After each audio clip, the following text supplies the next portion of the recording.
경제 소식꾼입니다.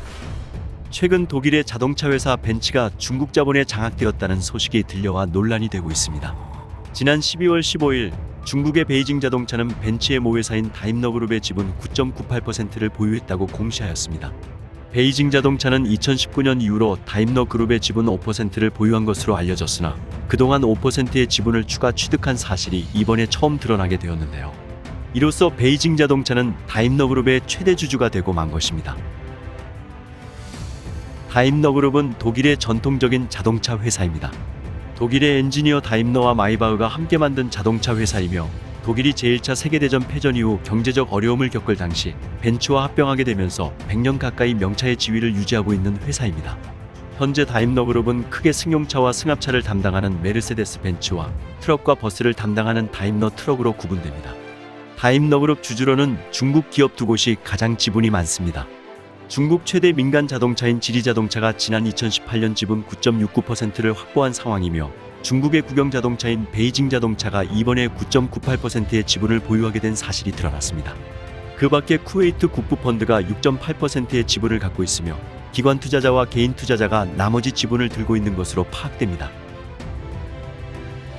과거 2018년 중국의 지리자동차는 전기차 시장 공략을 위해 다임러 그룹과 연합을 하고 싶었습니다. 기술 제휴를 요청하면서 지분을 5% 정도 확보하겠다고 제안하였죠. 하지만 다임러는 이를 거부합니다.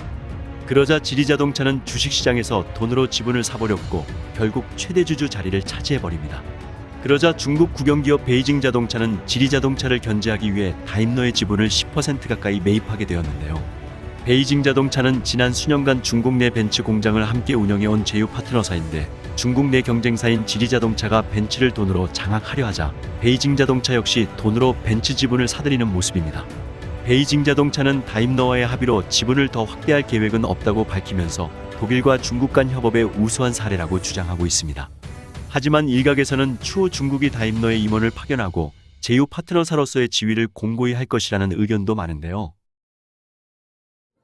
현재 다임러 주주의 과반수 이상이 기관 투자자라며 중국이 경영권을 장악할 가능성은 낮다고 보는 사람들이 많은데 기관 투자자들은 회사 경영권 보호가 아닌 투자 수익 창출을 목적으로 할 뿐입니다. 결국 중국이 단순한 협력 차원에서 다임러 그룹의 지분을 매입했을 리 없다고 생각하는 독일인들이 많아지고 있습니다. 최근 독일 내에서는 중국에 대한 경제 의존도를 문제시하며 반중 정서가 커지고 있습니다. 이번에 새로 출범한 울라프 숄츠 독일 내각 역시 메르켈 전 정부와 달리 반중국 노선을 강화하고 있습니다. 중국의 목적은 결국 기술과 인력을 탈취하는 것이라 보는 것이고 경계를 게을리하지 않겠다는 입장입니다. 이러한 배경하에서 중국이 다임러 그룹의 최대 주주라는 사실을 공개한 것이라는 해석도 있습니다. 이미 독일 자동차의 자존심인 벤츠는 중국의 소나기에 들어왔다라는 식의 경고이자 앞으로도 협력을 지속하자는 겁박을 한 것입니다. 중국에는 이 일대로라는 명언이 있습니다. 편안함으로써 피로해지기를 기다린다는 뜻으로 적군보다 먼저 싸움터에 당도하여 충분히 전력을 비축한 뒤 피로해진 적을 공격하는 전략입니다. 먼저 유리한 고지를 선점해 상대가 약해질 때까지 기다린다는 섬뜩한 전략인 것이죠. 중국에서 경계를 게을리하며 돈 버는데 급급하다. 이제서야 발등에 불이 떨어진 독일을 응원합니다.